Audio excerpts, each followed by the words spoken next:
Hallelujah, Hallelujah,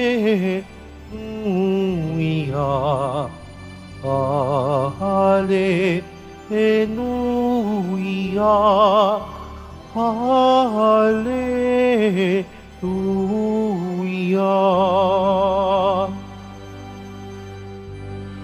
Ang tinig ko'y pakikinggan ng kabinang saking kawan. Ako'y kaninang susundan. Hallelujah, Hallelujah, Hallelujah,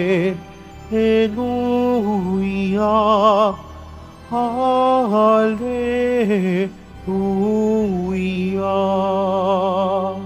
Sumainyo ang Panginoon. At sumaiyo rin. Ang mabuting balita ng Panginoon ayon kay San Mateo. Papuri sa iyo, Panginoon.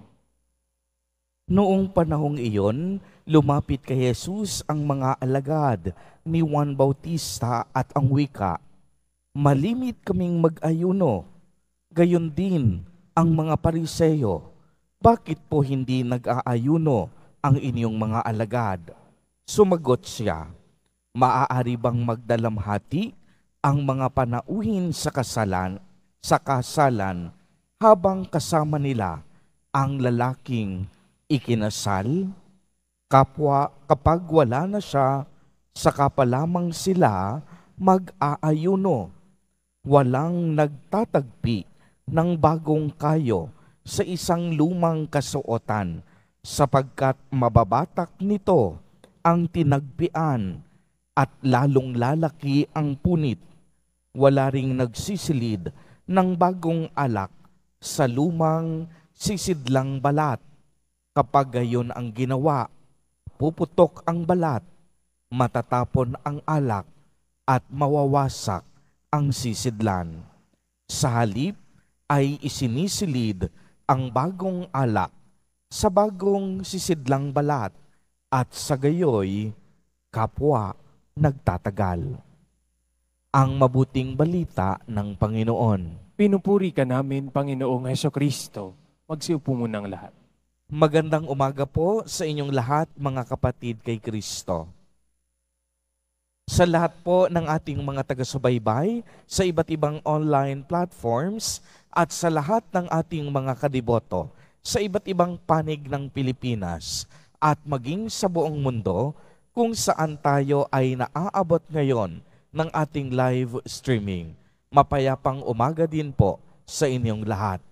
Purihin at dakilain natin ang ating Panginoon, ang mahal na poong Jesus Nazareno. Mga kapatid kay Kristo at mga kadiboto, malugod po namin kayong tinatanggap sa Basilica Minor at Pambansang Dambana ni Jesus Nazareno.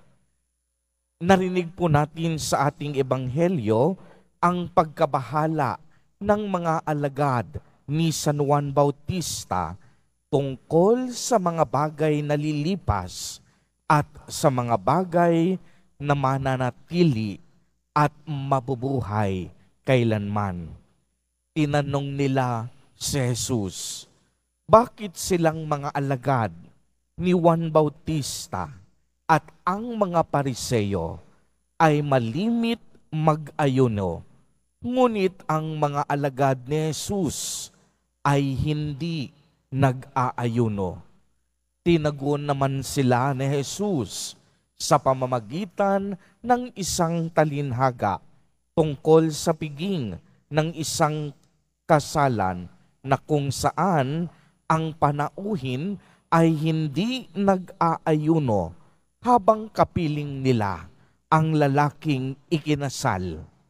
Idinagdag pa ng Panginoon, makapag-aayuno ba ang panauhin sa kasalan samantalang kasama nila ang lalaking ikinasal? Wala ring nagsisilid ng bagong alak sa lumang sisidlang balat. Kapwa masasayang ang alak at ang sisidlan. Bagong alak, bagong sisidlang balat dapat. Ano po ang tinutukoy dito ni Jesus Nazareno na bago at lumang sisidlan? Ang lumang sisidlan ay ang lumang tipan at ang bagong sisidlan ay ang bagong tipan. Noon po, mula sa 10 utos ng Diyos, ay dumami at nanganak ng daan-daan pang mga utos. Ang akala nila, ang estriktong pagsunod sa mga batas ay ang tanging kalugod-lugod sa Diyos. Kaya nga, ang kanilang pagsunod ay nakasentro na sa batas at hindi na sa Diyos. Subalit, sa pagdating ni Jesus Nazareno, dala-dala niya ang mabuting balita ng kaligtasan. Nakaugat ito sa ating masidhing pananampalataya sa Kanya na isinugo mismo ng ating Diyos Ama upang ating maging tagapamagitan at tagapagligtas. Kaya nga't sa Kaniyang pagdating at pakikipamuhay sa atin, tayo ay Kaniyang tinipon bilang isang sambayanan at angka ng Diyos sa pamamagitan ni Jesus Nazareno. Nakasama natin ang Diyos. Ang dating akala natin na ang Diyos ay malayo at hindi maabot, ipinaalala sa atin ni Jesus Nazareno na ang Diyos malapit sa atin at kumikilos sa kalagitnaan ng ating buhay. Si Jesus Nazareno, tunay na tagapamagitan natin sa Ama, at ito ang mabuting tipan ng Diyos na sa pamamagitan ng Kaniyang bugtong na anak, tayong lahat ay maliligtas at makikibahagi sa Kaniyang buhay na banal. Kaya naman, ang dating napakaraming batas ay muling ibinalik ni Jesus sa pinakabuod ng 10 utos. Ibigin mo ang Diyos at ibigin mo ang iyong kapwa.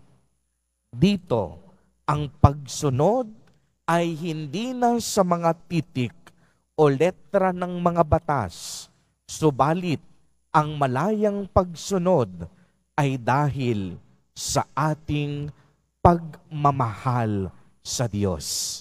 Uulitin ko po dahil napakahalaga nito, ang ating pagsunod sa Diyos hindi dapat pagsunod sa mga letra o titik ng batas.